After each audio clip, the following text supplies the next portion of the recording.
బెంగాల్లో ముర్షిరాబాద్ లో 400 మంది ప్రాణభయంతో బిక్కుబిక్కుమంటూ పారిపోయారండి హిందువులు.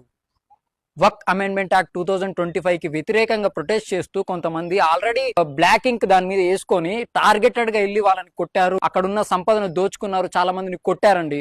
అందులో 3 చనిపోయారు, 200 మందిని అరెస్ట్ చేశారు. బిఎస్ఎఫ్ వచ్చేదాకా సిచ్యువేషన్ కంట్రోల్లో లేదంటే ఊహించుకోండి సిచ్యువేషన్ ఎంత వరస్ట్ గా ఉందో.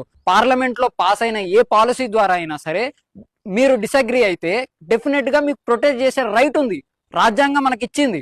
కానీ వాళ్ళ మీదకి వెళ్ళి దాడి చేయమని, మనుషులను చంపమని, దాన్ని లూటింగ్ చేసుకోమని ఎక్కడా చెప్పలేదు. ముర్షిదాబాద్ అనే ఏరియా బంగ్లాదేశ్ కి దగ్గరగా ఉంటుంది. అక్కడ నుంచి వచ్చిన ఇల్లీగల్ ఇమిగ్రెంట్స్ ఎవరైతే ఉంటారో మెజారిటీ అక్కడ ఉంటారు. మమతా బెనర్జీ గారు దానిపైన ఒకటి చెప్పారు, ఏమని, వక్ అమెండ్మెంట్ యాక్ట్ గురించి ఇక్కడ ఈ రాష్ట్రంలో మేము అమలు చేయమంటే పార్లమెంట్ లో, రాజ్యసభలో, లోక్సభలో పాస్ అయిన బిల్ డెమోక్రసీలో దాన్ని గౌరవిస్తారు ఎవరైనా సరే. ఇంత మారణకాండ ఇక్కడ సృష్టిస్తే వాళ్ళందరూ ఈ హ్యూమన్ రైట్స్ వాళ్ళు ఎక్కడండి, కమ్యూనిస్టులు ఎక్కడ, లిబరల్స్ ఎక్కడ, సూకాల్డ్ సెక్యులరిస్టులు, సూడో సెక్యులరిస్టులు ఎక్కడ?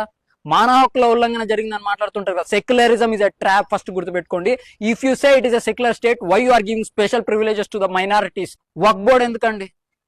తగ్లిగీ జమాత్ కి స్పెషల్ ప్రివిలేజెస్ ఎందుకు? వాళ్ళకి ఎందుకు త్రిబుల్ తలాక్ ఉంది, ఎందుకు ఆర్టికల్ 370 ఉంది? స్పెషల్ ప్రివిలేజెస్ ఇస్తున్నప్పుడు నువ్వు సెక్యులర్ స్టేట్ అని మాట్లాడకూడదు. If you want to secular state, please treat everyone as equal. Secularism is a trap, is a trap. మనని మోసం చేయడానికి పెట్టింది secularism. Secularism does not work in Bharat, first అది గుర్తుపెట్టుకోవాలి.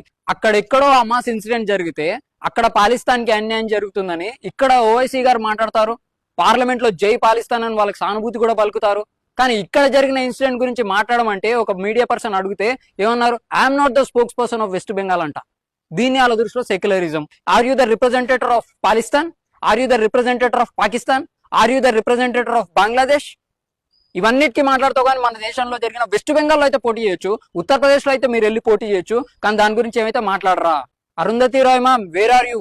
Some of your fans declaring that you are the mother of liberalisation. Where are you ma'am? Please see what's going on Bengal. Prakash Raj garu ఎక్కడున్నారు sir? ఇక్కడ ఇంత మారణకాండ సృష్టిస్తున్నప్పుడు మీరు మాట్లాడరా వీళ్ళ గురించి?